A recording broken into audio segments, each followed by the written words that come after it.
Del pueblo de toda la vida.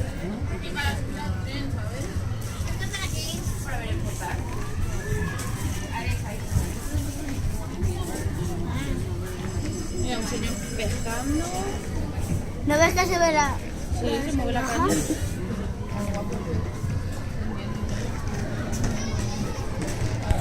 Un mercadito. Había alguien de chalet. Está hablando el perro.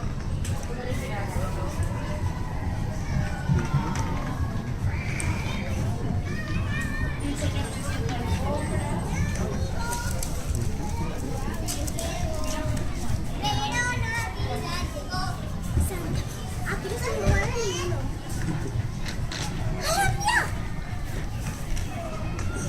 Bueno, se hace un chiste acaba. Mira, ¿habéis visto el pescador que está pescando ahí con la caña y levanta la caña? Mira aquí.